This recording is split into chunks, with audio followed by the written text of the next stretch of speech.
Good morning, dear viewers. A warm welcome to the GRTS studios. This is the weekend edition of the AM show. Well, here's a look at what's coming up this morning. The Gambia joins the War series preparing to storm the next technology hub with a new initiative dubbed High Tech, as Africa moves to augment the gains of a booming tech scene. Now, taking the peace building initiative to schools, the AM show talks to members of local advocacy group Family Gambia, which is advancing a major awareness effort to nurture the culture of peace building and dialogue in schools. Now, breaking live to bring you a picture of a new day. This is the AM show. My name is Bai Ibrahim Cham. And also coming up in showbiz, a Shakespearean classic lights up cinema lovers in the Gambia. The stage rendition of Lamin and Fatu, starring high school students, is all set to premiere at the Ebunja Theatre. And in the music scene, local vocalist Shihu Yafa releases a new hit single titled Darling. Now, this and much more coming ahead in the AM show. Do stay with us, stay tuned, don't go nowhere.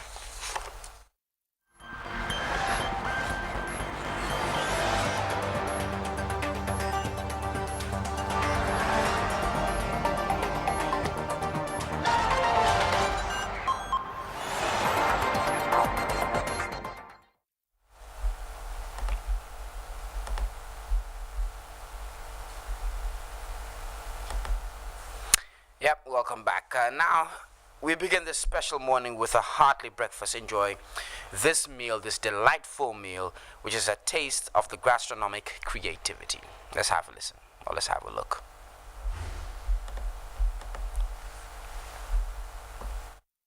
So today I'm going to show you guys how we make sombi or Senegalese rice pudding. So first I have some rice just soaking in my bowl, and now I have my 4 cups of milk warming up on the stove. And you don't want this to like boil to the point where you start to get that sticky, gooey, yucky mess on the bottom.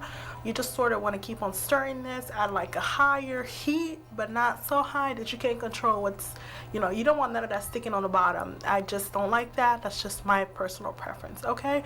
So now I'm going to add some salt and just look at what I'm doing, just a little bit, and we're just going to dump it right in there. And now we're going to wash our rice. So I have my jasmine rice and I had the soaking. So now I'm just going to rinse out, dump that water out. Nothing too complicated. Use a strainer or something so you catch every bit of that rice in there, and just set that aside. So over here my milk is still going, and I'm just going to grate some nutmeg. Make sure you use freshly grated nutmeg. You will thank me later for the flavor factor, okay? So once I have my nutmeg in there, now I'm going to add my rice, and we're just going to stir just a little bit just to sort of break things up in there, just to make sure you don't get any of those clumps. Not that it's going to matter, it's turning into pudding anyway, but you just want to make sure you keep stirring it in there, just stir, baby, stir. And now continue cooking this like uncovered for like 5 minutes, and you can see where the milk is sort of starting to thicken up, and this is like perfect. This is exactly what you want. And now we're actually going to cover this up and let this continue cooking. You don't want to cover it all the way up, because remember, you're working with dairy, so you don't want that messy, yucky overflow that nobody wants to clean up. Okay, y'all, so after the 20 minutes, this is what it looks like. Your rice is cooked, but now we're not quite done yet. We're gonna start adding things up in there just to really jazz it up. And now I'm gonna add some sugar. You've got to have sugar, honey. It's gotta be a little bit sweet. And now I'm gonna add my vanilla extract, and this is just what I like to do. I like to do a couple dabs over here and there. I think it gives it a great flavor, okay? And I'm gonna add some powdered milk. You can use, if you can get some Nido, girl, get your life with this. Or Carnation makes a powdered milk, it's really good. But then I'm also gonna add some regular Carnation milk in there, and I'm gonna write all of the measurements in the description box, so don't you go asking me how much of stuff I use. Check in the description box, it will be there, okay? And we're just gonna stir this up, and you're pretty much done. You can totally have fun plating this, you guys. You can put sour cream, but you know what's really good, you guys? Oh my gosh, if you get some Laughing Cow cheese, okay? the laughing couch is the little wedges, and you put it right there in the center. Ooh, baby, I tell you, it is good. So anyway, I'm putting like cinnamon sticks, some strawberries. These are just the things that I had on there. Basic, basic, basic. And you can add like little few slices of peaches and, you know, make it look pretty, you guys. It's delicious. It's a great dessert. It's also a great snack. So enjoy. And I thank you so much for watching. I'll see you next time. Bye. Hey guys.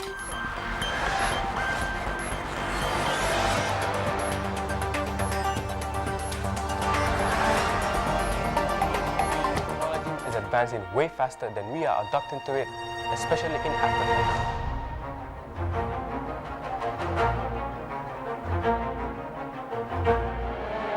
People are scared to embrace technology. Startups are focusing on blending the two. Like say you will have a startup that's using agriculture and leveraging on tech to be able to deliver that service. Technology has impacted me in so many ways. I like to keep things simple. So I try to find tech that keeps my life simple, efficient, basically optimizing the way I do things. Our responsibility is to take you on a journey to meet different people despite their lack of resources that are pushing for a change for them, a change for their families, and a change for all of us. We like to empower them and tell them, do better, because the future is technology. The future is high-tech.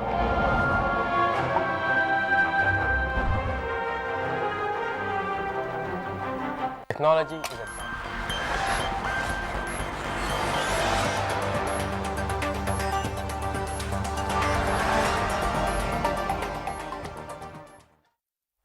There you have it. The future is high tech. Now let's begin the show with a look at the continent, because Africa is actively taking its place in global tech scene with a booming industry drawing scores of young people into a thriving sector.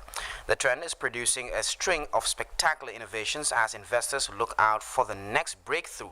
Well, that milestone could be achieved in Africa, which is building a massive cohort of tech scholars preparing to make a global impact. Now, high tech is a program that is at the center of this development, moving the African tech scene to a new level. Now we can bring our guests into the program to expand on this development. High Tech co-founder Babu Mbai and Anandur are here to tell us more about the novel tech scheme. Good morning and welcome to the program, ladies and gentlemen. Good morning. Thank you for having us. Great. Now to have you here, Mr. Mbai, what's the big story behind High Tech? So the high tech, it came from just young people trying to bring up about a change. So that's how it came about. So we've been in tech scene for over 10, let's say up to 10 years. I've grew up with technology all my life. So coming here and coming back You've been a geek your whole life. I've been a geek, man. I'm representing. So coming back and seeing like the importance of technology and how it can play every day on our everyday lives has just been amazing.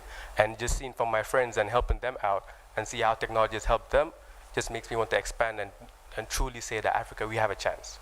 Great. Anna, we've seen a global embrace of technology that's moving very, very fast. Now, how will such advances affect Africa if we are left behind? Well, that would affect Africa greatly, because if the global West or the West is actually trying as much as possible to develop new things and Africa is not adapting to those things, and we expect to grow and be like the Western continent, then definitely we're lacking behind, especially considering the fact that specifically Gambia, we're not embracing most of these technologies, and that is definitely a setback for us. What will we miss if we're left behind? Basically everything, because if you look at it, every sector in every area will be affected. Yes. Great. Now, when we say Africa is preparing itself as the next technology hub of the world, is the Gambia really ready to be part of this, Mr. Ndu? Sure, Africa is ready to be part of it, because that's where high tech comes into place, where we have underdog stories of young people that are trying as much as possible to develop great things despite the meager resources that they have. High tech comes into play to provide a platform for these young people to showcase their talents, because if you look at it, there's so many talents out there. People do not just have the platform to showcase these talents, but there's so many talents in Gambia and Africa at large. Mr. Mbai, I think you wanted to jump on that question, yeah? Yeah, just also going through like the journey that we've been in the past year. We found out people that are doing amazing things with little that they have. We found a disabled person who actually uses technology. We found out someone with no formal education that's actually building a radio transmitter from scratch, something that he was self-taught. So these are just one of the few stories. I don't want to give too much info. Just one of the few stories that we found that really inspired us, that made us like look ourselves like, wow, we can actually do way more. Okay, great. Now, what is a tech hub? And take us through some some of the booming tech hubs in Africa. So some of the tech hubs is basically a space where, let's say, geeks, as you say, tech enthusiasts can just come and create. So it just gives them that space where they can create. They have the available resources that they need to build, to create, to innovate, and to collaborate as well. So the major tech hubs, my favorite one is in Kenya and Rwanda. So these, they have tech hubs in which people from all over the African continent can come to.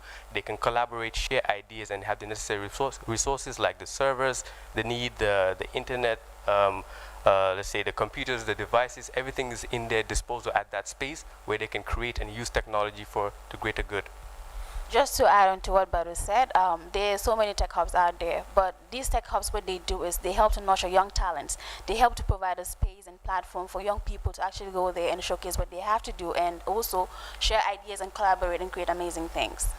You know, okay, what role can the government play in this? Because I do understand that, for example, for us to have this structure, to even have a tech hub, you need, proper internet, proper data, and all of these different equipment which should be at your disposal. Maybe some of them might be expensive for the average Gambian who actually wants to become the next programmer or app builder or things like that.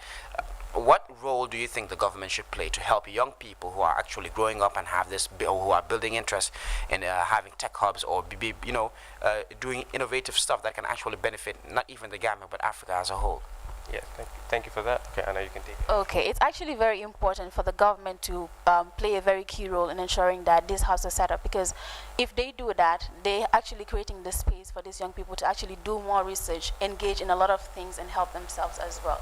So if they play, what they need to do is they have to ensure that they create the spaces for these young people to work harder, to do amazing things, and to create meaningful solutions in their communities. And just to add on that, I think the government doing a very, very good job, but there's also more that can be done.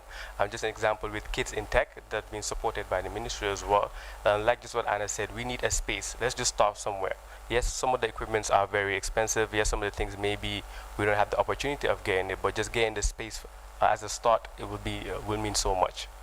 Okay, now let's talk about Africa's tech ecosystem response to COVID-19. How was the tech project help? How did the tech project help in curbing COVID-19 and its social economic impacts? Sure, technology has been one of the main driving force for finding, let's say, vaccines and also data sources with COVID-19. And globally, Africa provided 12% of technology advanced innovations for COVID-19.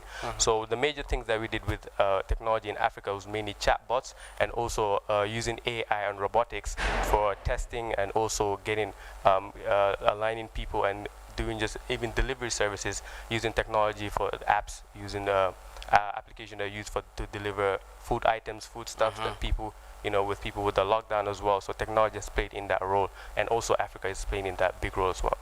I do believe that during the COVID-19 pandemic, a lot of people got poorer, but the tech guys got richer. That's true. How do you think that young people should actually leverage of this, or even take advantage of this, to make sure that they create a certain ecosystem in which technology may run everything, even though it might create some unemployment, because if you have so many robots or so many people doing what humans are supposed to do, and people might get unemployed. But in the good side of it, how do you think young people should actually leverage of this, seeing how technology is actually taking care of our basic daily needs, and make sure that we use this platform to actually run our day-to-day activities in a lesser cost, especially for businesses? True. Well, that is just a very clear demonstration that with tech, you don't even have to go to be employed by anyone. You can employ yourself, because some of these people that use these applications to develop chatbots, to develop robots, they did not have to be employed by anyone. These are just things that they get to learn, and then some of them don't even go to university. They learn these things on their own. So if they're able to develop this, it just shows that there's no limitation to tech. And we got to see how COVID-19 affected everyone, and the different areas that were affected, but with regards to the tech aspect, people were actually getting richer, like you rightly said. These are all things that can motivate younger people to actually know that you cannot stay out of job with tech. You can be employed, you can be self-employed with tech. And another important thing to note is that with regards to this social economic development, like Badu mentioned, the various applications and things that were developed, these were all developments in tech that came about during the COVID-19 pandemic.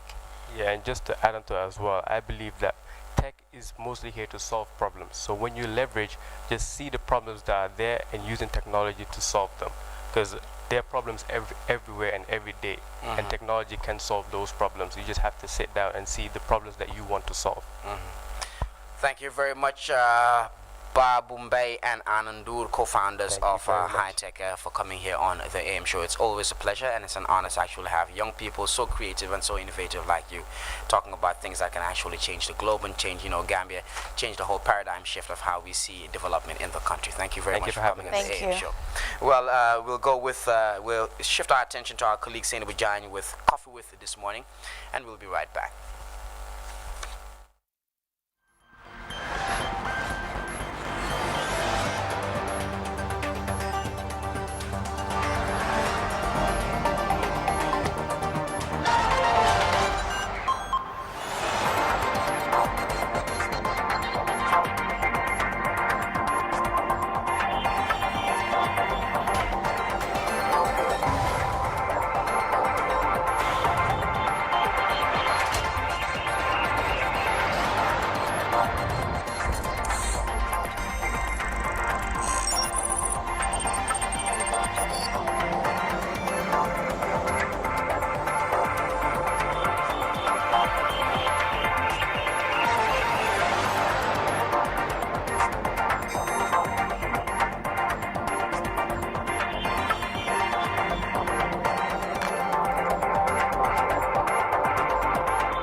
And welcome to another episode of Coffee With.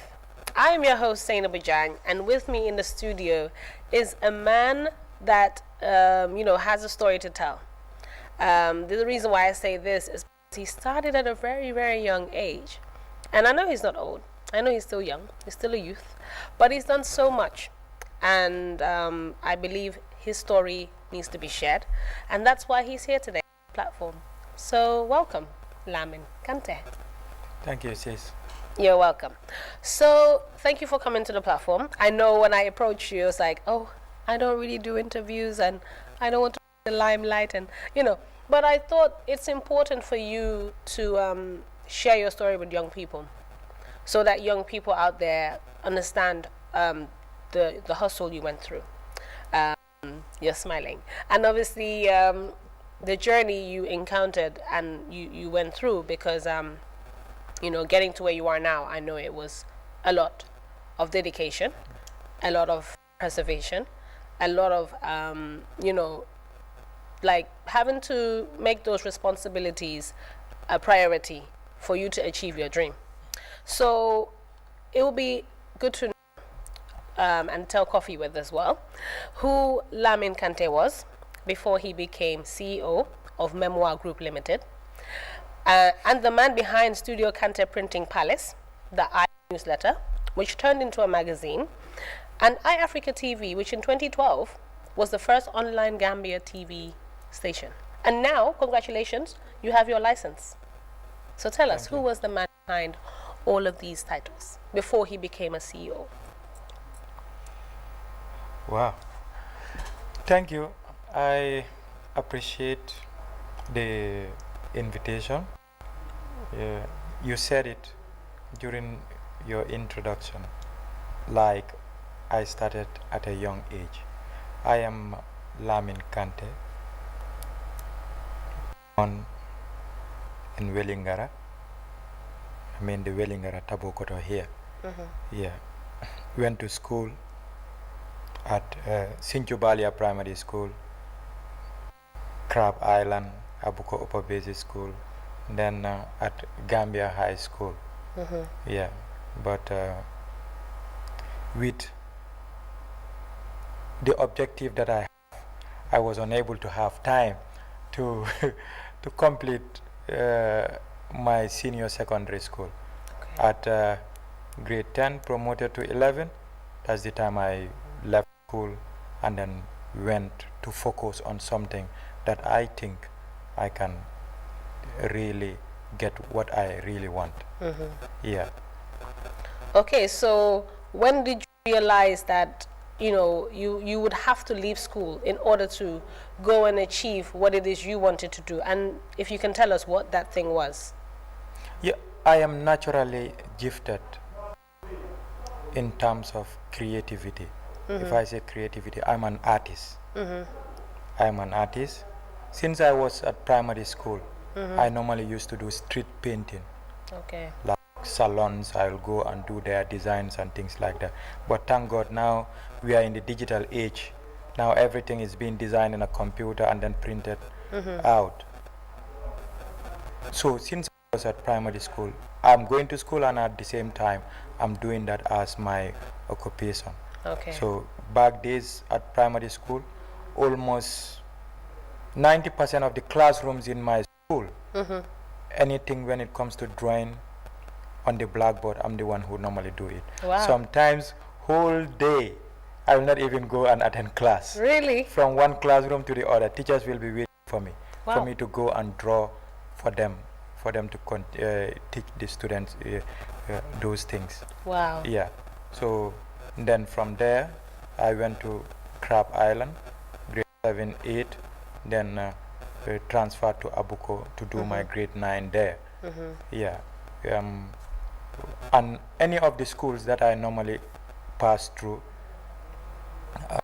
it's not, I don't normally like to say I normally used to be the best art student when it comes to, the creativity aspect, that is the drawing, arts and craft. I normally used to be one of the best. Okay. Yeah. So from junior school, then went to Gambia High School, did my grade 10 there, promoted to 11. Because even in those days, I'll be at school, customers will call me. Really? Yeah. So I am someone who, per se, I believe in whatever I am doing. And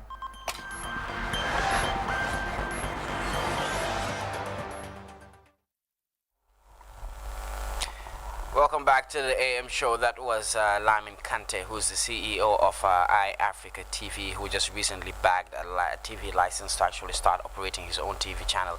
iAfrica has been online for a while, since 2012, as he said, but it's finally has its terrestrial TV license to be on air. Now, this is the AM show. Let's take a look at more advocacy efforts. Family Gambia, a peace fraternity of Liberian and Sierra Leonean trainers in peace education, have refocused their campaign to engage and orient Gambian students in peace-building activities. The organization's local chapter, Family Gambia, launched in 2009, is also driving a program on peace education in schools and communities through training focused on promoting the culture of dialogue. Now, a Family Gambia Secretary General, Senabu Sane, and National Coordinator, Usman Fofana, is joining us live here on the program on the AM show to tell us more. Good morning, lady, and good morning, gentlemen. Good morning. Yeah, good morning. Okay, now, first of all, let's start off with the Secretary General, Senabu Sane. It sounds like you're the boss, right? No, he's the boss. You're the boss. Now, tell us about Family Gambia and its organizational objective. Okay. Family Gambia is an organization that started in Liberia, then to Sierra Leone, and down to the Gambia in 2009. And basically, our objective is to teach peace. You know, we have peace advocates and we also have peace educators. We are peace educators, which makes us different from the others. So our main objective is to spread peace through schools, TVs, radios, and all media platforms. Yeah, because we believe peace is vital. It's very vital looking at the situation anyway. Great. Now, Mr. Fofana, as a national coordinator and peace education instructor, how crucial is peace education in building communal cohesion and unity? Peace is something that we always forget, but it's very expensive in the sense that we need to bring peace through education. Like the way we study other subjects, it is also important for us to study peace as a curriculum, and then that is why it is important to have that self-esteem that we want, and also have to learn the skills and attitude of peace. If I may understood your question. Absolutely. The Gambia is going through an important process of transitional justice. Why is peace so critical in realizing our collective goals? Yes, like I said, we need to really understand actually what is peace. Peace is beyond what we think in the Gambia, and peace is in fact is even more than absence of war. Even there is no war, you cannot guarantee there is peace. So there is what we call continuity of how do we need to learn those skills so that we can live in peace. And also these are transformation of institutions, because it's institutions that grow the country, and then it is people that are working in those institutions. So they need to have that peaceful skills and attitude. And then if you look at all sectors in our society, there are a series of problems. So before you solve a problem, you must know how to handle a problem. So this is what we call a knowledge that will bring understanding, that will bring cooperation, that will bring unity, that will bring togetherness, love, and the list continues. Okay. Senabu, what's the extent of your outreach scheme? Are you going nationwide with this? Yes, so far we've been in Region 2, but our main objective right now is to go nationwide, to reach out to all regions through schools, communities, and even media platforms. That's why we are here. So it's vital. Just to add on to what he said with regards to the present situation, transition, it is important for us to lecture and teach peace, because people may have different opinions, but at the end of the day, it's normal. We can have different opinions, but it's okay for us to maintain peace and respect and appreciate that individual differences. Okay, great. Back to what the question I asked Mr. Fofana about the transitional justice process of the Gambia. We do understand that we're in a very critical situation, especially this year, 2021, which may be an election year, and there are so many, things being thrown at each different political parties. Some call it tribal politics and things like that. Why is it so important, and what impact are you looking forward to with your peace building initiative to make sure that during this cycle we are going through in the Gambia, peace will prevail? Yeah, during this cycle, we are ready to go out there to talk to people and make them understand that politics does not mean war. We have to understand what is politics in the first place, and we have to understand, just like I said earlier, we have our different opinions, different people support different ideas, different things, but at the end of the day, we can still make peace. Because when you look at politics, everybody wants to be a politician, but at the end of the day, what do we want to achieve? We want to achieve one thing, that is to make the Gambia better. So with peace education, we just have to teach people to understand that we have to come together, work together, regardless of our different opinions. Our opinions can never be the same. But if we understand that regardless of our different opinions, we are all the same and we are working towards the betterment of this country, then obviously we don't need to fight. But if we want to make the country better and we want to fight each other, we are only inviting war.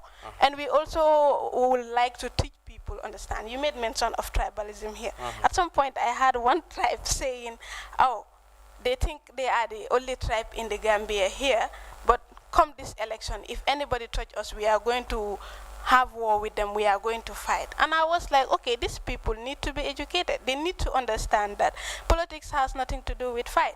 Politics has nothing to do with tribalism. Basically, politics has to do with selecting the right person, putting the right person in the right place to make the country better. So we want to go out there through our leaflets, through schools, through communities. Basically, if we can even engage different political parties, we are going to do that to make, to make them understand that, okay, fine, this is, okay, to political parties, we are going to make them understand that they all want the betterment of the country, and that is why everybody thinks I am the best, I want to be there. And to communities, we want to make them understand that politicians come and go, so let them be very careful as to how they deal with politics and how they deal with their relatives. This one will be there today, go, and tomorrow someone else will come.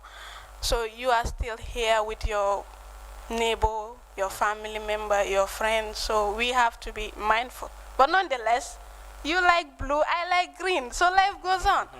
You see, this is what we want to. Thank you very much, Seynabou Sane and Usman Fofana, who's the national coordinator, Seynabou Sane, the Secretary General of Family Gambia. Thank you very much for coming on the AM show. It's an honor to actually have you. Thank you very much. Now, live from Banjul, this is the AM show. Time for GRTS Social and a close look at the latest news, hashtags, and stories trending online. Well, we do understand that part of the things trending online, let's start off with the celebrity marriages that happened recently. We've seen the one of Princess Single and G, something that came as a surprise to a lot of people, G finally settling down. The other wedding that happened is Jaha Dukure and Mr. George. I forgot his surname. I think it's George Fall. They are the ones who actually got married to Jaha Dukure, who is a renowned activist, feminist, someone who advocates against gender-based violence, someone who advocates against FGM, who has been a staunch supporter on the fight against these harmful practices, has finally settled down. We also have a trendy makeover who actually settled down too, with someone who's actually being said, reports say that she got married to the son of the owner of Jimbo in Senegal, who's Mr. Fall. Trendy Makeover is a young Gambian makeup artist who has done an exceptionally great job in the world of fashion, in the world of makeup, in the world of beauty, and she has actually brought up her own products, brought up her own styles, and actually made a name for herself. Congratulations to those people who actually just got wedded this past weekend.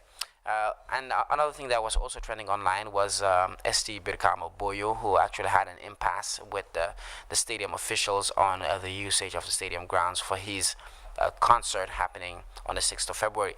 Now, we do understand that ST annually has a concert at the Independence Stadium, and which he obviously uses the stadium grounds where the pitch is to cater for the large fans he has. But unfortunately, this time around, he was denied access to the Independence Stadium. But thank God it has been resolved, as he will hold his concert at the Independence Stadium. After consultations with the necessary stakeholders, ST had a press conference on Thursday in which everything was actually trashed out, and everything was explained, and thank God through the Ministry of Youth and Sports and through other stakeholders, through other government officials, the saga has been resolved. Now I think we'll go for another short break, and when we return, the AIM show continues in just a moment.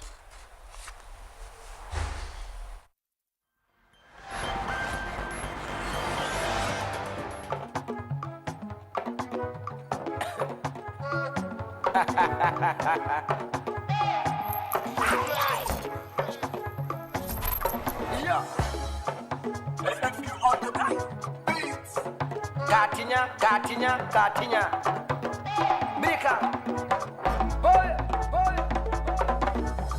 nyata no kendo nyata no fenkuto sankuto luolum kukuto nyalle betela nyalle betela dalle betela dinni manzamanata dulale beteka dulale beteka dulale beteka dulale beteka dulale beteka dulale beteka dulale beteka dulale beteka nunda globo to bango vartawaji ndada stejo kanga jetelen fulati mbota luote makurto vartawaji maiko nimbulo tantangwe sabati nga jono kundata seti nata moro je anin jawol kanchodi kufuri mbala kala mori alakati ay lakati luolun tennong mimano e wafati kunukumba bengo roba bano le wafati kodo mandol tinyan to lega kodo tinya nyata no kendo nyata no fenkuto nyinsankuto luolun kukuto nyalle betela dalle betela dinni manzamanata dulale beteka dulale beteka dulale beteka dulale beteka dulale beteka dulale beteka dulale beteka dulale beteka nzamba zate vartawaji nzamba luote mangaje telen sabati mbota luote makurto vartawaji luo bela luo ay telen sabati Ngafunyol be boss Ngafunyol be kanos Ngafunyol de bosanse Afwe kafunyol be los Afanya what is class Million felenting Ngafanyine class Motokuto be loading Full tank on gas Farman plane all the T-Cambang Business class Jubilation One in celebration Ndola celebration Mbado la gisukunjano Burla kadela kado Dukari alkara finyang Kafinyang Nyata no kendo Nyata no fenkuto Nyinsankuto Luolung kukuto Nyalle betela Dalle betela Dini manzamanata Dulale beteka Dulale beteka Dulale beteka Dulale beteka Dulale beteka Dulale beteka Dulale beteka Dulale beteka Dulale beteka Dulale beteka Dulale beteka Dulale beteka Dulale beteka Dulale beteka Dulale beteka Dulale beteka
Well, welcome back to the AM show. A wonderful video there by ST on his latest song called Ding Ding Mansa, which is the main song for the album itself. Now, moving on, since the independence celebrations actually drawing closer, well, we have an organizing, we have different association who are organizing Independence Cultural Week and a gala night. Now, to delve more on these developments and these celebrations, we have the Secretary General Ibrahim Salha of Arewa, and we also have the National Council of Elders, the Secretary General Bakari Singate. Gentlemen, welcome to the AM show. First of all, give us a snippet of what you're trying to organize, hopefully on Independence Day. Mr. Salha? Can you hold the mic to you? Okay. I use this opportunity to introduce myself. My name is Ibrahim Salha, the Secretary General, Arewa Association, the Gambia. First of all, I will also use this opportunity to thank the Gambian Council of Elders for giving us this privilege, not because we are the best, but because we are the appropriate and we are the right people to make this noble presentation. What we have been preparing to do concerning this event, since it has to do with one of our own, because the dignitaries coming, they're about, let's say, they are about 90% Northerners. And here in the Gambia, we are the Northerners residing in the Gambia. So automatically, we are choosing to be the forefront of those that are supposed to receive these prominent leaders coming from Nigeria. With that, we fit together, we're able to digest that we have to provide a very befitting welcome to these dignitaries. So in that, we are able to discuss that, okay, we need to sit down and see what can we do to beautify the event so as to be able to uniquenize a manner of which the dignitaries will actually be overwhelmed. So in that case, we think of trying to have a uniform t-shirt that we carry President Adama Barrow at the right side, President Buhari at the left side, and the bottom would carry the pictures of those dignitaries that are invited to come. And then we have a kind of flag of the Gambia and the flag of Nigeria, just to be able to smoothen and to glue the relationship between the Gambia and Nigeria. Great. So in that is the first of what we are planning to do. And also we plan about the cultural dancers, because these people are Hausas, they're Hausa Fulas. And in the case, we think it will not be enough and fair if we refuse to have a kind of cultural dancers that will welcome them in our dialect, which they will be speaking our dialect. They will translate a message to them that we still have capable people living in the Gambia which share the same culture with them. Okay, so doing that also, we think of seeing how possible during the gala dinner, which we can also have the same presentation, because we hope to be with them and to support whatever that is positive and that will yield a kind of fruitful result to the Gambia. Because I can likely say it, now I'm more or less a Gambian, because I am married to a Gambian. So it's like you can see me here, physically you can call me a Nigerian, but the inner side of me, I'm a Gambian. So I will support whatever positive, whatever that will move Gambia forward, because I'm partly a Gambian now. Okay, let's move on to the Secretary General of the Gambia National Council of Elders. Tell us about this initiative. Well, how did it actually come about? The initiative came from the chairman of the National Council of Elders. He has been fortunate to travel around the world a lot. His name is Alaji Falai Balde. And he has got very, very good relations with our guests from the sister republic of Nigeria. So since we know Nigeria is very much entrenched into upholding cultural values and traditions, the idea came up to also be able to do something similar to what obtains in the Gambia regards our local traditional rulers. We all know that for a country to be stable and to be able to also nurture and maintain and also be able to inculcate traditional values and culture into the young, so that the identity continues and the uniqueness of any country or people relies on how well we are able to maintain this culture. So this is where the role of traditional rulers becomes important. So during the independence, we felt that there should be a decoration of chiefs, so that when we bring all these chiefs together with the guests coming from Nigeria, who are also more or less traditional rulers, so that we can fuse the two events together, the two cultures together, so that we will be able to do some citations also regards the roles and responsibilities of our chiefs. We locally call them our sefos. We want to decorate all of them during the independence celebration, and we will be able to at least teach the young ones that are coming up, so that they know the importance of these chiefs. So as the program, as we plan, we also want to hold a gala night. This gala night will be held on the 19th. The decoration of the chiefs will be on the 18th of February. And the 19th will be the hosting of the gala night at the Jama Hall at Kairaba Beach Hotel. Okay. So these are part of the events. But as he said, there will be a big welcoming, because when the guests come, they are starting with they're landing in Senegal, in Dakar. They are meeting with the government of Senegal. President Macky Sall has allocated the responsibility of welcoming them to his foreign minister. Okay. So she will welcome them from Dakar and escort them to the Gambia. Okay. And when they come here, then we will take over. Our delegation from the Gambia will also take over. Great. So this is the idea. Great. Thank you very much. We also have another gentleman from Odua who's also part of the organizing committee with regards to this program. Now, we do understand that it's an independence celebration, but we are obviously fusing it with our Nigerian counterparts, our Nigerian cultural ambassadors, our Nigerian brothers. What will be the main event in these 2 nights? For you, sir?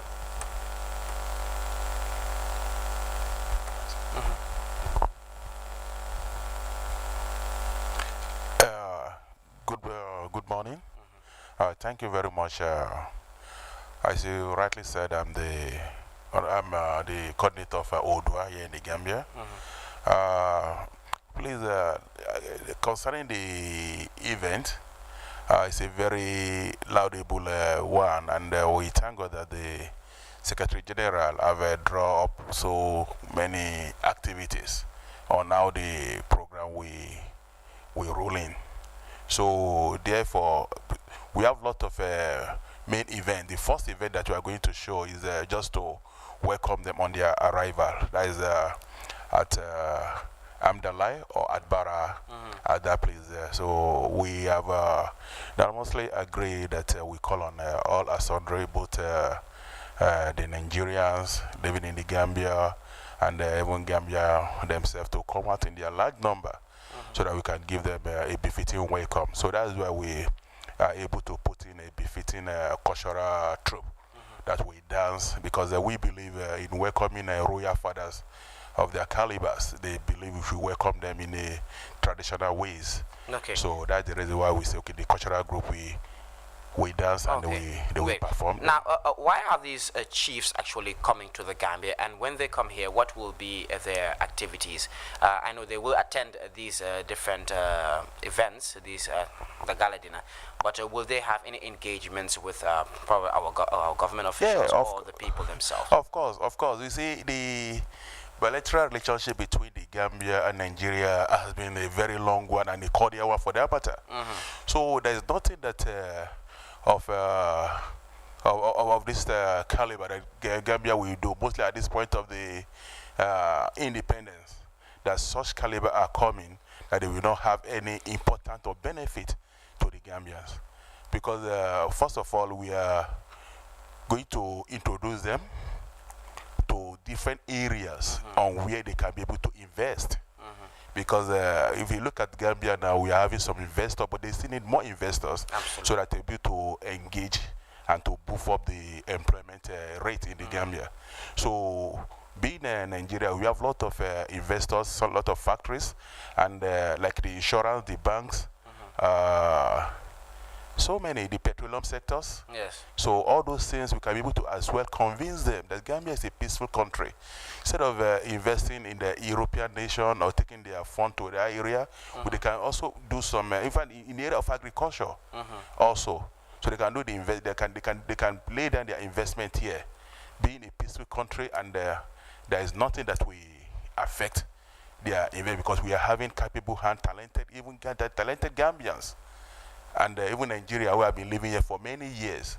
So first of all, they are coming, we bring job opportunity, investment opportunity.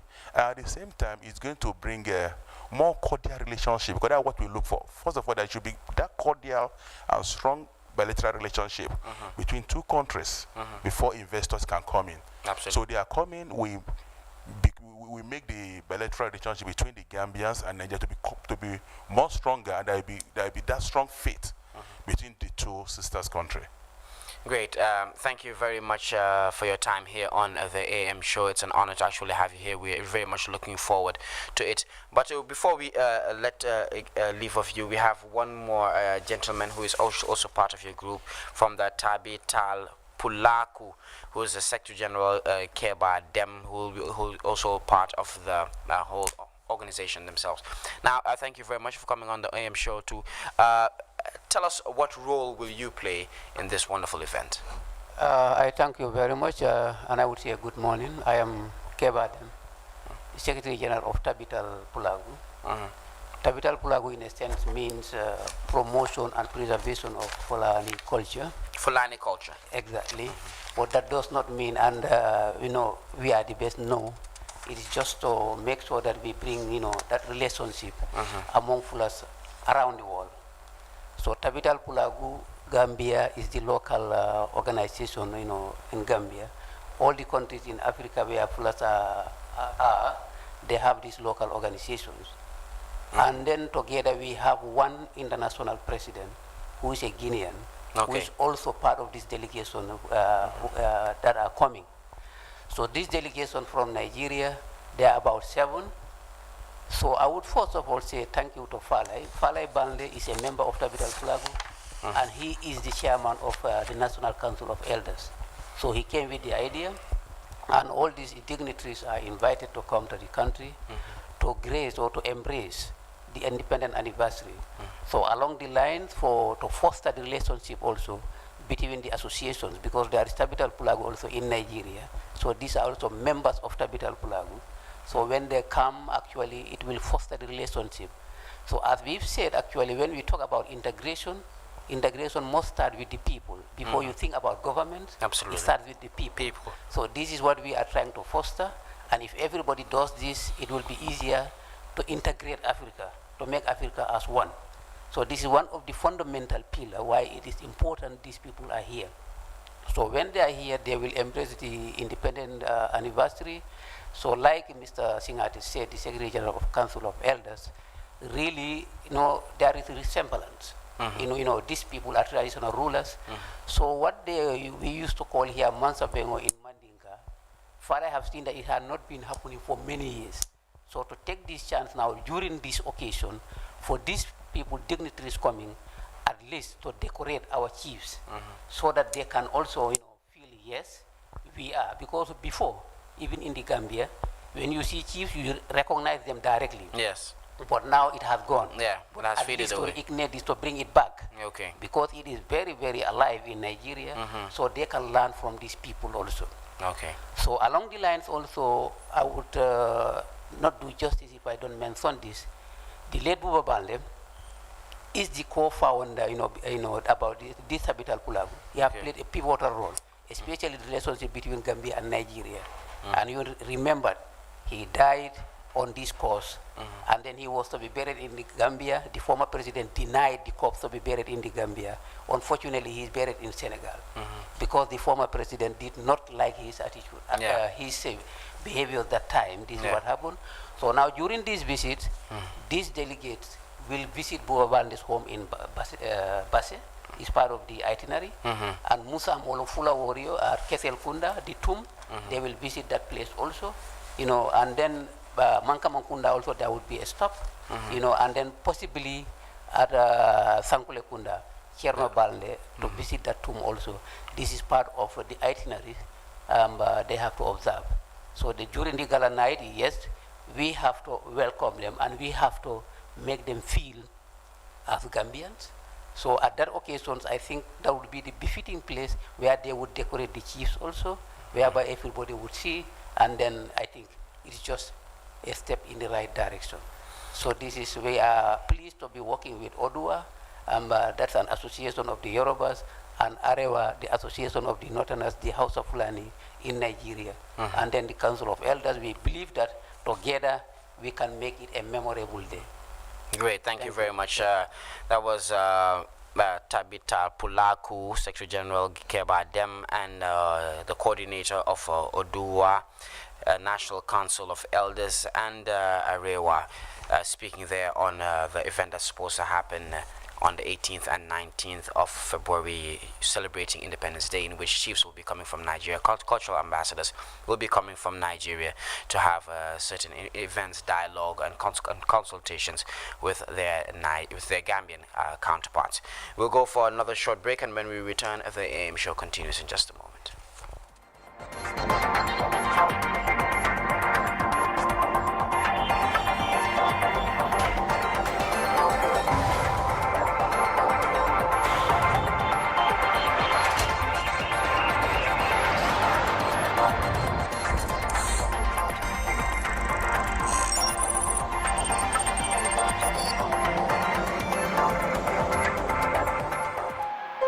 Gambia démocratie nañu ko bëgg a jëlee du noonu tamba paate demb nañu bàyyi wax bi te liggéey dëkk bi toj na asukol taalal télé bi. If he wants to click onto power, we are not going to accept that.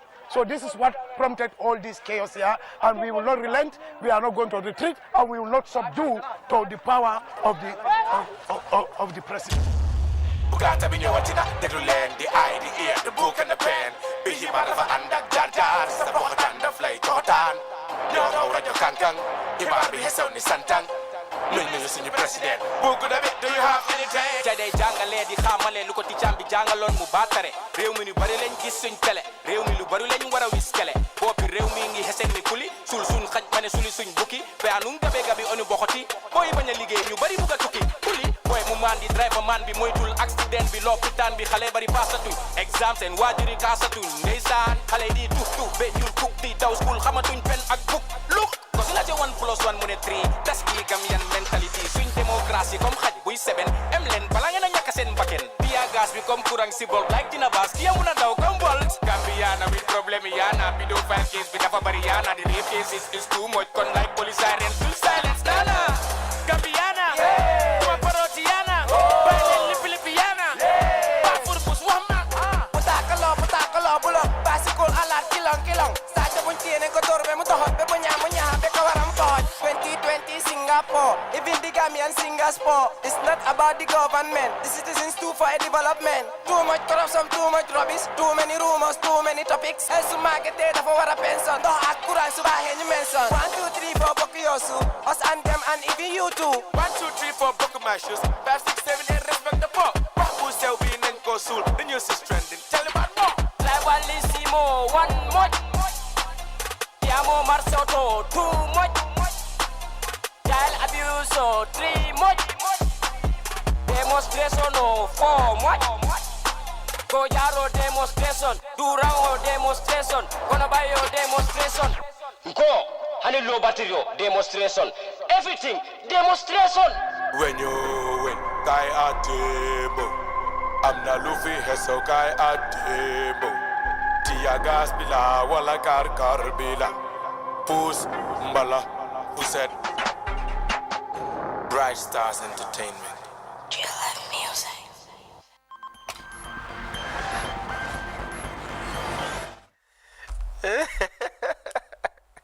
What a hilarious video that was. Bright Star Entertainment. It never, ever, ever cease to amaze me. Always, on point with their creativity. Always on point with their delivery, man. Bright Stars Entertainment. Kudos to those young kids, man. But welcome back. Let's shift our attention to some entertainment because high school students are set to star in a Gambian Shakespearean production.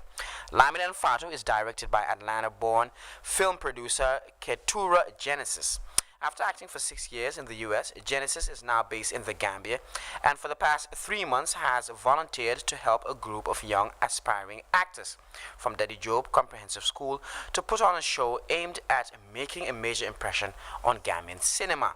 Now, the year's first big picture, let's talk about the upcoming showpiece and 45-minute play with the producer and director herself, Sister Genesis. Welcome and congratulations for another great work. It's great to have you here on the program. Hi, can't wait to be here. Okay, now first of all, Genesis, tell us about how you encountered the group of young aspiring actors from Daddy Job Comprehensive School you're working with. It was completely by chance. My mom was on Facebook one day, and she was in a group that had expats from all over Gambia. And one lady was like, "These students want to do a show, but they don't have a drama teacher." And my mom was like, "Maybe you should do it." And I was like, "Okay, sounds dope." Okay, now it's the top talk in town, freshly lightening up cinema dulled by the coronavirus. Now, talk us through the Gambian's Shakespearean production of Lamin and Fatu. Lamin and Fatu, it's a story, it's a love story, but it's a story of tribalism. Okay. It's a story of Gambians and what it's like to live here, be here, love here, and still be separate from the person that you love. Always be separated from the person that you love just because of something that you can't control. So, a lot of it is it's a really funny story, but it's true to Gambians, I believe. I did the best that I could. I'm not Gambian. I don't speak Wolof, but I did the best that I could with what I had to try and give a story that I thought was the truest Gambian. Okay, well, it's very it might be a little bit complicated because of the values and cultures and things like that, but I do understand you're making a play in which it involves two different lovebirds but come from different tribes, right?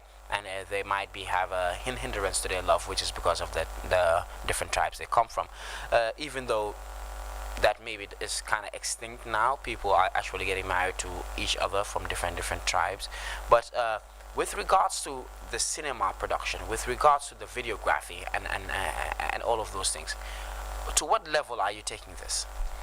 My hope is that we can video it just so that the students will have this in their portfolio and say, "This is what I did, this is what I helped create." But most of it is theater production, so it's on stage, it is projection, it is set changes and costume changes. So I really wanted to give them an authentic classical theater performance, especially at the biggest theater in Gambia, Abujan Theater. So yeah, no, it's less film-based, more theater. More theater, okay, Yes. Thank you very much. Now, why is the play focused on the ills of tribalism? This is actually what the students wanted to write. Okay. This is what they wanted to perform. So when I first got there, I was like, I don't know what you guys want from me, really. So I'm just gonna start shouting out things, and you tell me if that's something that you want to do. And so my mom explained the story of Romeo and Juliet. And when they heard the story of Romeo and Juliet, they said, "This is amazing. It must be this." And so I was like, "So what other elements of that do you want to add into your Romeo and Juliet, because it's truly theirs?" And they were like, tribalism, arranged marriage, the back way, all these other different things that I had never even heard of coming from Atlanta. But they taught me as much as they could, and I included as much as I could in the show. Wow, great. Now, do you plan to expand this course to other schools across the country? Because this wasn't necessarily my intention, I'm not sure yet. I don't want to give a definite answer, but I would love to do it again. I would love to do it again, for sure. Okay, now, I do understand you're doing this collaboration with students, people who are not, who just started this acting career and stuff like that. They are groups, acting groups or theatrical groups, like the Ebunja Theatre group itself, the one led by Auntie Janet Bajan. And we also have Black Magic, led by Alatir Kai here, one of the best spoken word groups of artists you can actually find in the Gambia. Do you plan to actually, having a collaboration with these two professional groups? I've actually met both of them. I've had talks with them. I've sat down to speak with them, and because I have no one, because I don't know if I'm going to be staying in the Gambia, then I don't want to say for definite sure. But I would absolutely you're gonna be love. staying in the Gambia. Yeah. Because I can see you already love it. You're already blending into it. Oh, thank you. I still don't speak Wolof. But you can learn. If you have a Gambian boyfriend, you'll get to learn. Yes, well, okay. But yes, Auntie Janet, I have spoken to her, and I do really, really hope that I can come back to Abidjan and do more work there. Even being on stage, that would make me very happy because it's been a very long time. Yeah, the reason why I would actually really like you to have a collaboration with these people, especially Auntie Janet Bajan, most of her plays is about tribalism, child marriage, certain ills that are happening within our culture, within our norms, that we actually normalized, that she's trying to educate and advocate against these type of things. So you coming here, you will get to learn about how these things happen in our society. What are the root causes of it? Why do people still stick to it in this day and age? So aren't you looking forward to learn about the African, the Gambian culture, the Wolof, the Mandinka culture, how these different tribes intellect and things like that? If it was me coming from Atlanta, have knowing anything about probably African history or African roots and culture, and you're having this lecture firsthand, I think this will be very fascinating for you, don't you think? As a filmmaker, someone who has to write scripts on different movies. What you think? Yeah, for sure. I think it's definitely wonderful. I have completely embraced Gambian culture. I love the food. I love the language. A lot of the people that I've met, they've just been truly wonderful to me. Like, they treat me so nice. I know it's called the Smiling Coast of Africa, but jeez, y'all don't stop smiling. I know, right? But yeah, so. Well, it was really, really great to have you, Madam Genesis. It's an honor to actually see that our African brothers and sisters, our African American brothers and sisters in the diaspora are actually coming back home to, have a intellect with the youths back home. Right. And what impact do you think that this will have on the students who are actually, aspiring to be great actors? What do you think your talent? How do you think your talent will actually complement their journey towards, achieving their dreams? I think that, the students, they've actually been acting for a very long time, but they only do film. So I think that me coming in with my theater experience, my theater background, it changes the ball game for them just a little bit. I think it challenges them, and it makes them better actors. And so far, they're doing so good. They're doing so great. Wish you the very, very, very best, Madam Genesis, and we hope that you stay in the Gambia a longer time. I hope you stay here for the next 10 years and don't go back. Thank you. And bring your whole family from Atlanta. Bring them to Of course, yeah.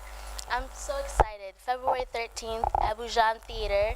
Tickets are $200 at the gate, $150 in advance at Rio's, Rendezvous, Motu, and like Atlas gas station, something like that. Kotu. Okay, thank you very much. Before you put me in trouble, because you're doing an advert right there. Okay, we'll go for another short break, and when we return, the AM show continues. Stay tuned.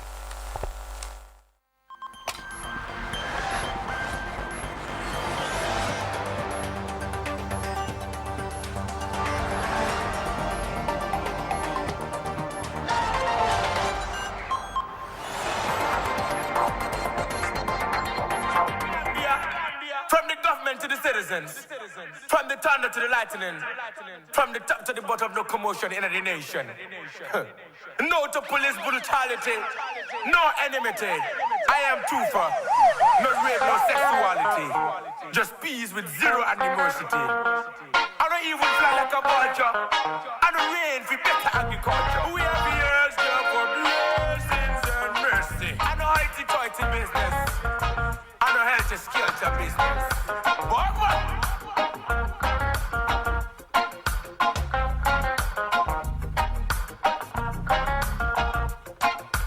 Police,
digala.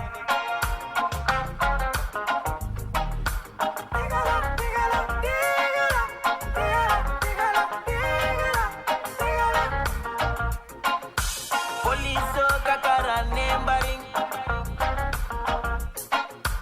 Helbuneni ke badam fa. Bari bandiya wo man bete bete. Go yaram down ya desifa. The demonstration could have been avoided. The demonstration could have been avoided. The demonstration could have been avoided, yeah. The demonstration could have been avoided. Len woyo, yo, anti-crime.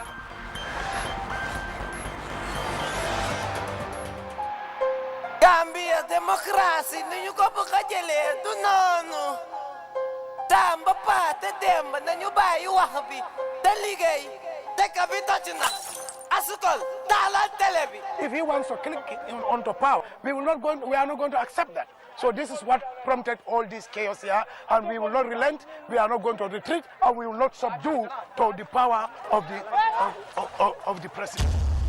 Bugata bi ñëwatina déglu leen di ay di ear the book and the pen bi xibaar dafa ànd ak jaar-jaar sa boxtaan daf lay joxotaan ñoo raw rajo kankang xibaar bi xesew ni santang nuyu suñu président bugu da bi do you have anything ca day jàngalee di xamale lu ko ticam bi jàngaloon mu baatare réew mi ñu bari lañ gis suñ télé réew mi lu bari lañ war a wis kele boppi réew mi ngi xeseen ni kuli sul suñ xaj ma ne suli suñ bukki pe anum gabe gabi onu boxoti booy bañ a liggéey ñu bari bugg a tukki kuli boy mu man di driver man bi moytul accident bi lopitaan bi xale bari passatuñ exam seen waajuri kaasatuñ ndeysaan xale di tux be ñuul kuk di daw school xamatuñ pen ak book look ko si la ca 1+1 mu ne 3 das ki Gambian mentality suñ démocratie comme xaj buy seben em leen bala ngeen a ñàkk seen bakken biya gas bi comme courant si bol like dina baas ki amun a daw comme bolt Gambiana with problème yaana bi do file case bi dafa bari yaana di rape cases is too much kon like police siren full silence nana Gambiana tuma parotiana baile lipi-lipiana ba furkus wam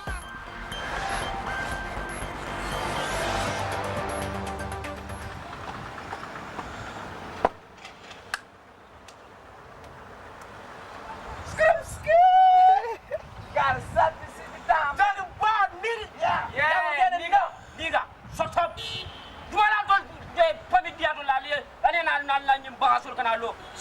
In the street. We are the cream of the nation. We are the youth of the nation. Thank you, my brother. So you say that mankind was born to be a failure, not a Papa to a loser. He was born with the mind to think and act positively, nigga. Yeah, man. So we have a lot of issues going on here. Yeah. Don't you know that this is traffic law? It's traffic law. Just law. But we have a lot of issues going on, officer. You gotta listen to us. You gotta listen to us. Last. DJs, pull the trigger. What's up, the beat? Scene 1, Apple, take 1.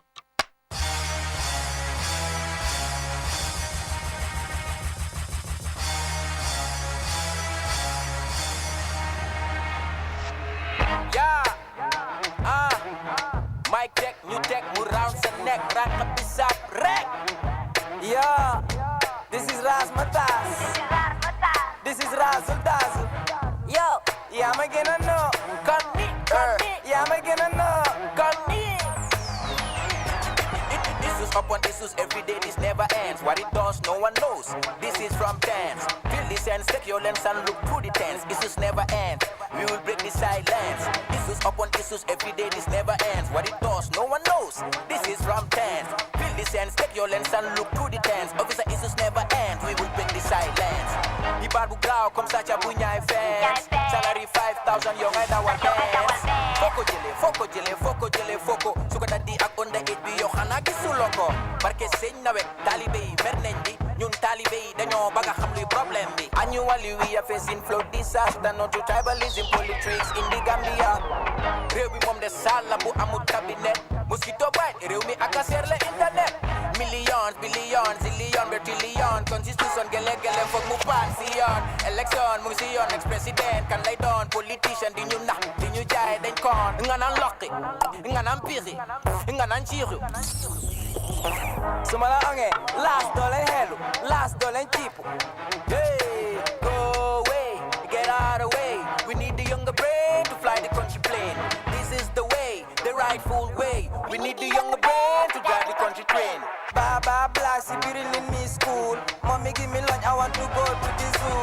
Too many dead bodies thrown on the way. Was on Gambia, 100 was sat that day. Jakati keri body nyungi fidi pelenya. Kafesa halis gisoker lawyer akema. Luasi ser jeni ya pasukurse soble malo pompiter. Kompasi angalter. Pele pele Gambia, Musabaro Modubaro Steve Pass goal. Yamano Bergamo Asansi se goal. Ndoke ninge juku ninge break ninge enter. Ninge handcuff, start in the center. Ninge tupa, don't raise my temper. Ninge moto, like a carpenter. Yeah. We're contemplating, we're meditating, we're educating, we're entertaining. Stars entertainment. What's up, people? They said, we out. We out. Music. Scene 1, Apple, take 2.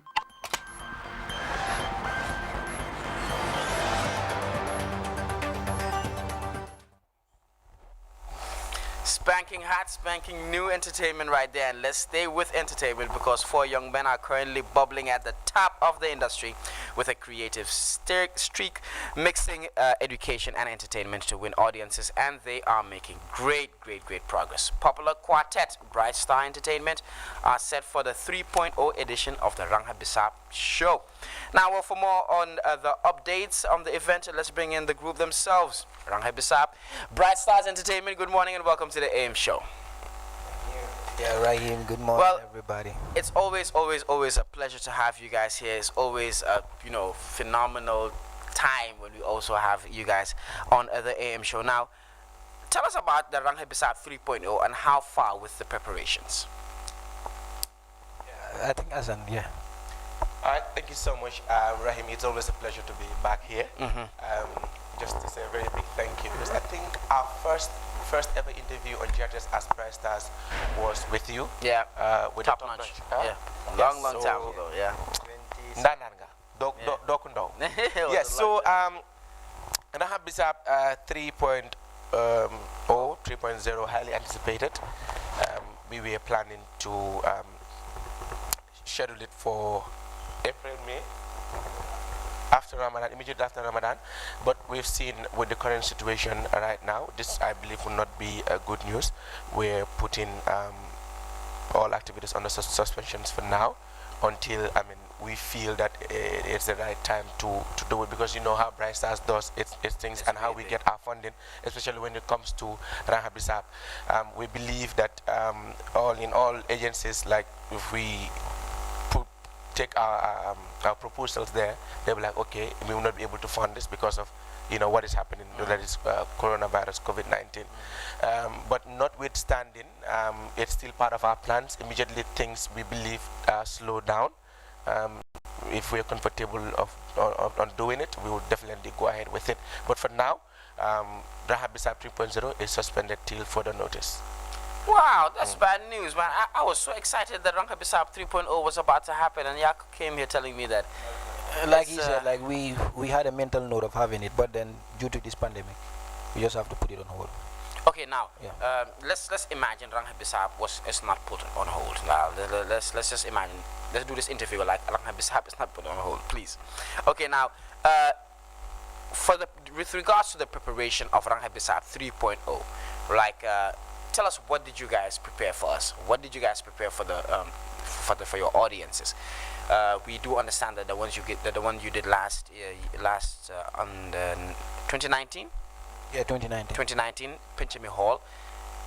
Yes. The outcome, the audience, the attendance was record-breaking. Pinchami Hall, the first step, it was like Wale Seka came, or some things like that. So, you do understand that you have your audience is growing bigger and bigger and bigger and bigger. What newness did you guys prepare for this time around for Rangha Bisap? Okay, yes, I believe we have Rangha Bisap as the name, and then I think the last time to when we had the press conference, you also asked us about the name Rahabisab. Why Rahabisab? You know, the name. The name is just there, like to smooth relationship.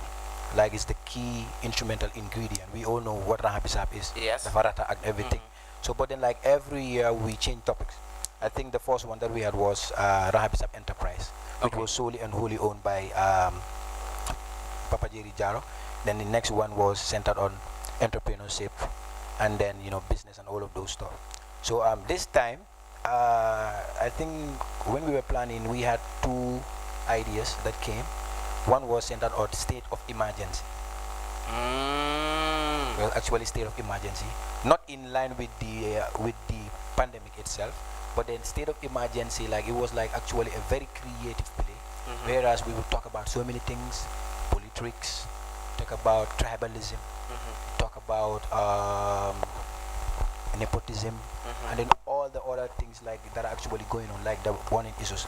So, but having the state of emergency, like we also, I'm suggested having like a stage, whereas we will divide it into two. We will have our like a talk show, whereas issues will be going on, and also have like a checkpoint.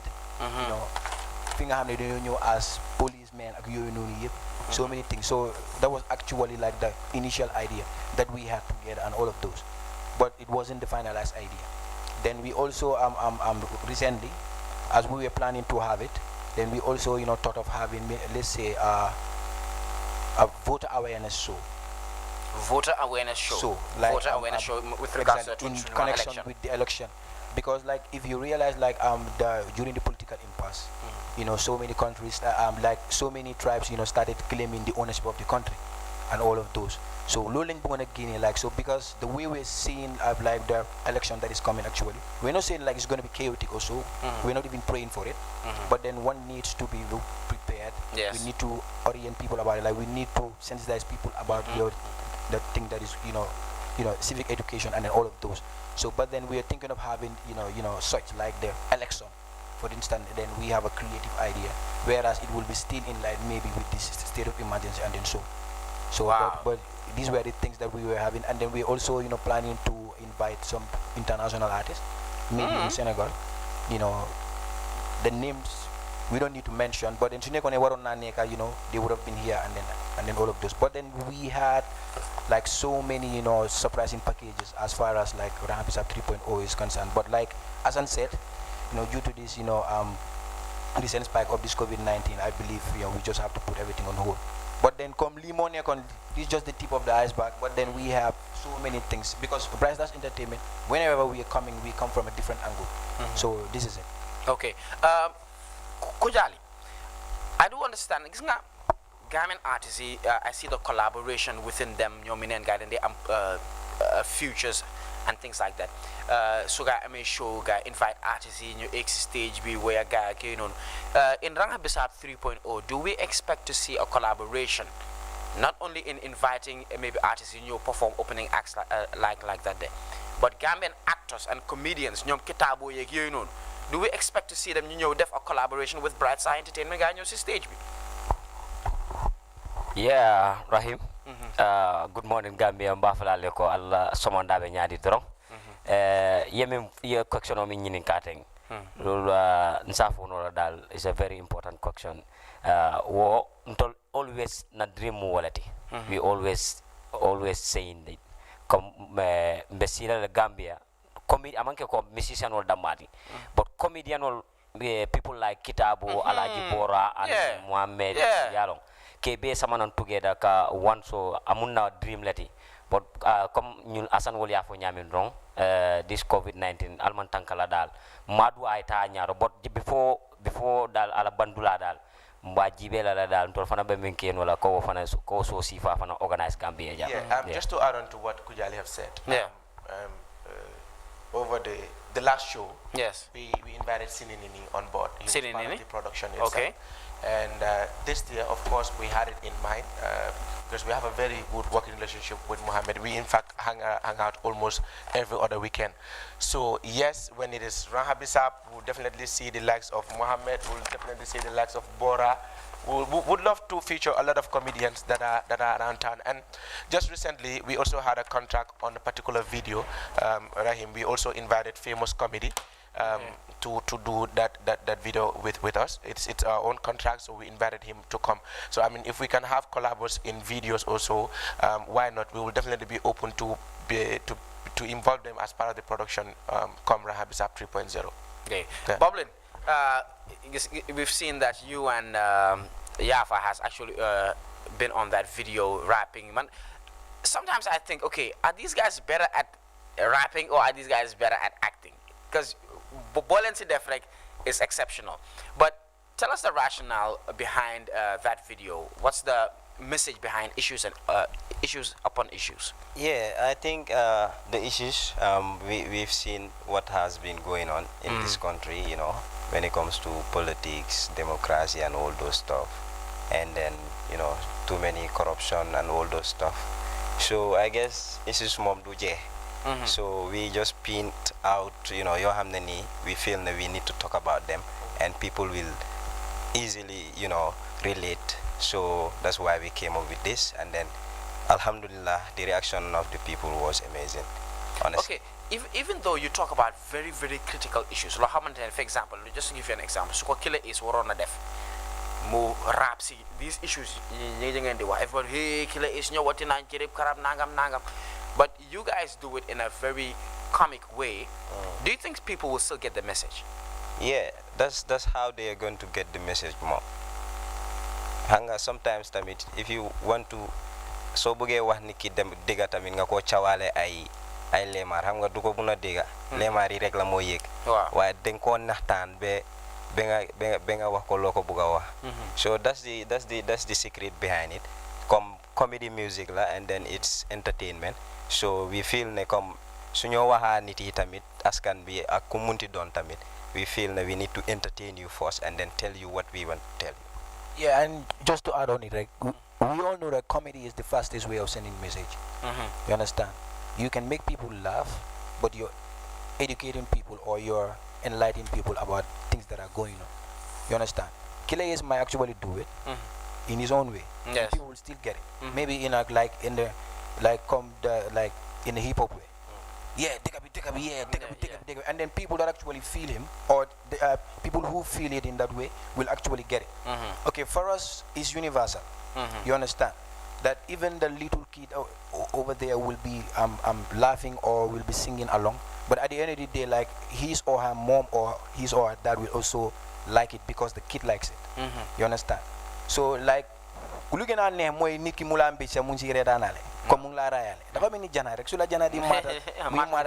understand? So it's the same way. We're gonna make you laugh, we're gonna make you happy and everything, but at the end of the day, if you sit and then rationalize things, then you realize that kill negative is true. So it's the only way, you know, that we do it. You know, so something that I am really fascinated about, someone who actually loves working behind the scenes. What I'm really fascinated about is, how do you guys create these things? How do you guys create the content in your music, the content in your plays? Do you guys sit and brainstorm together, or you guys have a writer, or is someone the lead writer or the lead, creative director? Who's the creative director? How do you guys constitute this whole, outpour of talent? I took away the mic from him because Hamnana, he wouldn't mention it. Yes. But when it comes to our lead creator, our lead writer, Pamodo is. Pamodo Yafa? Pamodo Yafa is. Yafa is super talented. Okay. He's super talented. He's Gambia's Nick Cannon. Yeah. Is Gambia's what? Nick Cannon. Nick Cannon. Yeah. But anyways, so Pamodo usually comes out with most of the ideas, and then we develop together. Notwithstanding, Bob came up with a lot of ideas, Kujali, myself as well. Like for instance, Moi Nawekbi, the one we did for Nawek. Yes, Nawek in the lab, that was Bob's concept. That was Bob's concept. So, but it's a team. Ku nekk am na lu mu mun. So we come together, if you brainstorm the idea, and then we get it out. Pamudu might come up with the initial idea, but then but he will like, Asan, this is what I have, Bob, this is what I have. We will like, okay, Yafa, with feeling that this is not good, let's do it this way. I mean, that makes the team. That makes Bright Stars Entertainment. Yes. Wow. Yafa, I think you wanted to say something. Yeah, I guess like he said, honestly speaking, but every, as far as Bright Stars Entertainment is concerned, every actor here is a concept builder, or every entertainer is a concept builder, is a writer, and everything. One will come up with an idea. Okay, this is a song that we want to remix, or let us do it like this way. But then all the things that we were doing it together. It's just like come today, boy, forget 50 Cent. Then we all sit together and then create everything. When it comes to creativity and everything, we do it together, and all of those. The reason just to tell people that, okay, we are all together in this. Honestly speaking, each and everybody is gifted with something. Honestly speaking, like I always say, just these 5 fingers are not equal. So when God created, he selected and gifted and all of those. But honestly speaking, each and everybody here, honestly, sometimes we have great ideas from great minds. After legi say dañu hulo, because ideas dafa bari bi nga xamne sax duñ xam bañ lañu jël. This actually shows we are all, so that's it. So you guys get an influx of ideas. Honestly speaking, and then the most surprising part is that some of these things we created within a day. No, within maybe just within an hour. Sometimes within an hour we will create the concept. Understand? We will write the lyrics. We will think of the concept just for the visualization. Then we'll go to the studio. We record it. That's exactly and then where I we will wanted to come. Edit it the same day, the same night, and we're done. Then the following day we shoot. Bubbling, how do you guys synchronize your ideas with how it should look on television? Because a video director like Pa Abduwage will listen to your songs and have his own concept. Yeah. But how do you guys work with the video director to actually tell him this is what we want it to be, this is what we want the play to actually look like? Yeah, but if we are creating the song itself, like the skeleton, that's where things comes up. Yeah. Like, man personally, when I'm with the boys, writing lyrics or bringing about concepts and all those stuff, man I muna talk rek ma halat video bi nu mo mel tap man muna talk ma ne foglo li scene bi ni fi vasi ki bi mun nañ ko def in a play. He'll be back. Kompasi Angleterre, Pele Gambia, Musabaro Modubaro, Steve Pascal, Jamano Bergamo, Assassi Segol. Ndoke ninge juku, ninge break, ninge enter, ninge handcuff, stand in the center, ninge tupa, don't raise my temper, ninge moto, like a carpenter. We're contemplating, we're meditating, we're educating, we're entertaining. Bright Stars Entertainment. What's up, people? They said, we out. We out. GRTS music. Scene 1 Appleton.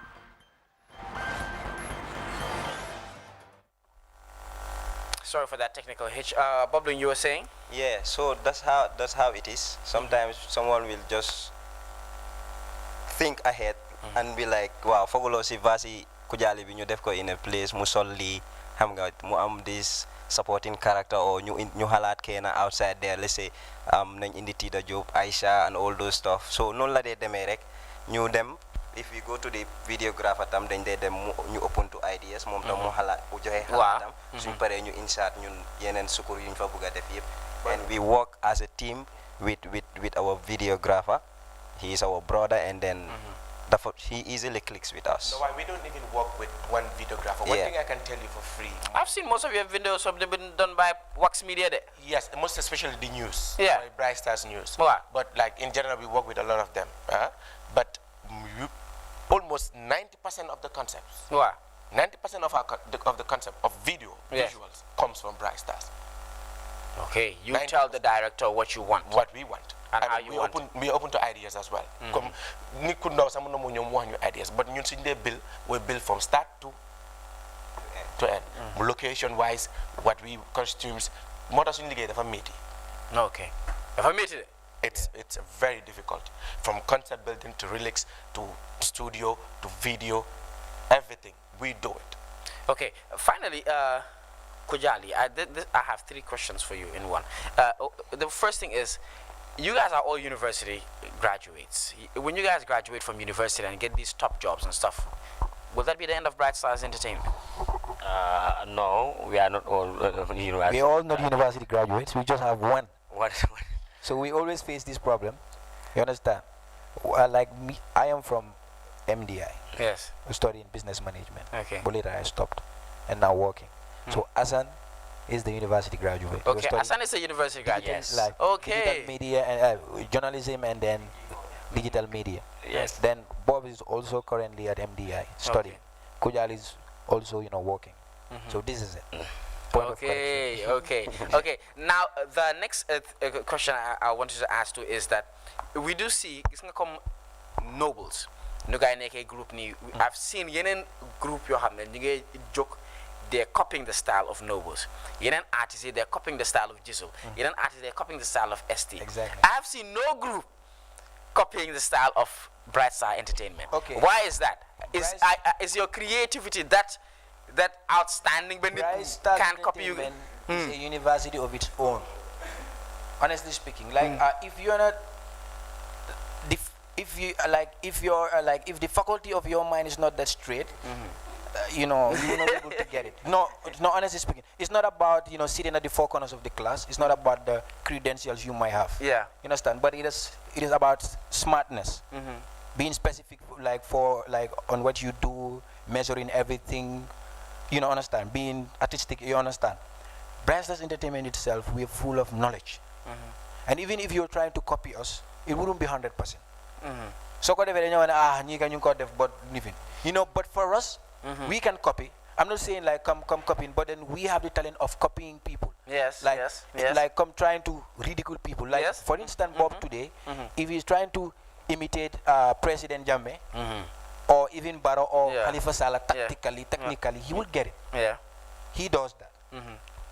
As today, when it comes to putting it into action, being technical, bringing ideas, and then all of those, he can do it. Kujal is a performer. You understand? Same thing. I am also a performer. You understand? Honestly speaking. So I guess he's many people's favorite. So I'm not saying that we don't have people that can actually do the same thing that we're doing, but we want like series of them to be like us as well. Okay, finally, Bright Stars, where will you be in the next 5 to 10 years?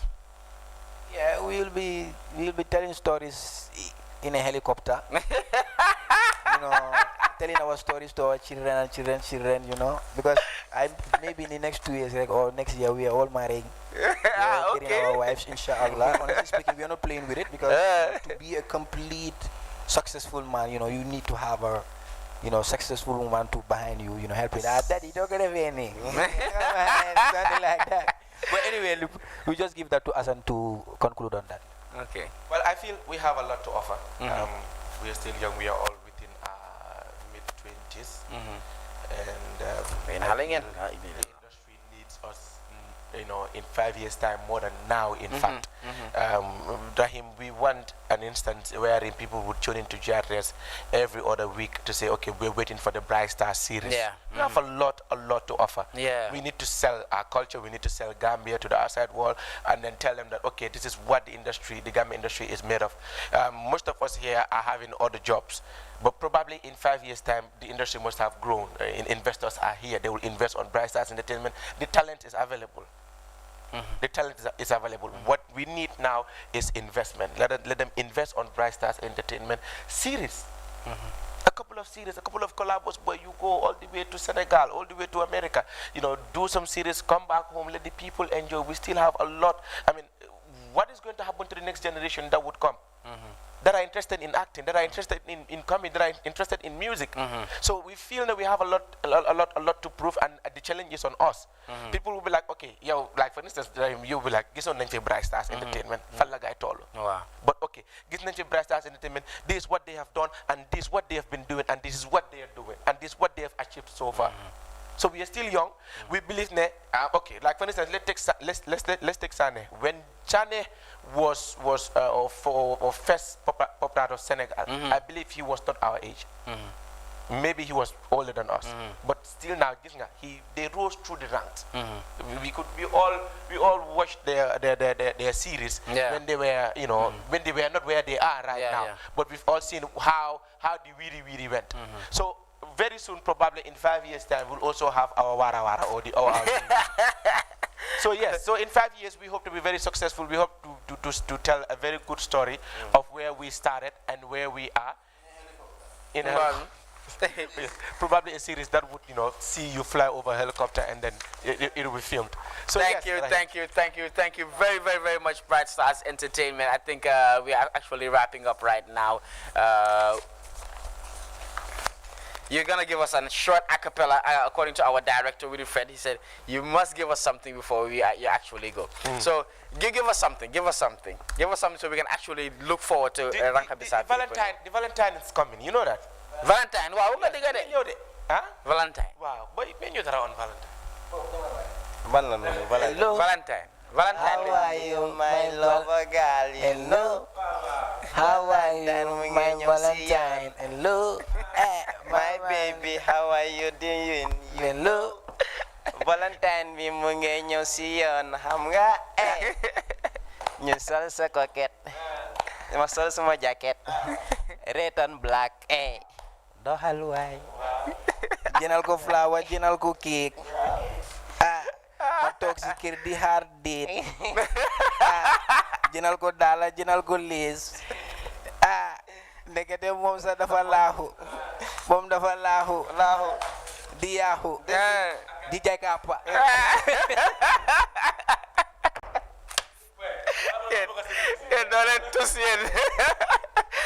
Okay, thank you very much, Bright Stars Entertainment. It was an honor to actually have you guys here on the platform. It's never a dull moment with Bright Stars. Looking forward to the Ranka Bisab 3.0. Please get a date and give us a date. We need to know when Ranka Bisab will be coming. We'll give you 2 months time to actually plan that, okay? We're thinking of featuring you in 3.0. So like I said, we're going to have a platform like this. Yeah. No problem. I got you. Thank you very much. That was Bright Stars Entertainment right here on the AM show. And now moving on to the last segment we have. 15 years ago, no one will have ever thought that Gambian music will achieve such an outstanding relevance at home and abroad. As more artists spring up to inspire the industry, apart from Sona Jabate, we can only name a few whose a successful export to the whole successful export from the Gambia. Now, since the search for greener pastures has taken a few for already established artists such as Babu, Big C, Mighty Joe, Singate, Rise, Freaky Joe, Berkamo born Benjamin, T. Smalls, and even the newly wedded G, who is rumored to relocate to the USA. Now, the recent explosion of the creative industry will, however, entice some to stay back. Now, one of the UK Gambian-based artists in the diaspora keeping a close eye on what's happening at the home front is Baban Jai. Now, in this exclusive interview on Top Notch Convo, examines challenges many Gambian artists living in the diaspora face as they try to pursue their music career in a highly competitive market. Now, we'll have a snippet of that interview and close the AM show with that. Thank you very much for the cameraman. Thank you very much for the directors, Winifred Senabujain. Thank you very much for the technicians behind the scenes. Thank you very much for everyone who took their time to actually watch the AM show. It's an honor and privilege to actually have you guys as our audience. Now, I'll leave you with this short excerpt of what happened on Top Notch Convo with regards to what the Gambian artists in abroad are actually going through, their challenges, their difficulties, and their way of life. Peace. Bye for now.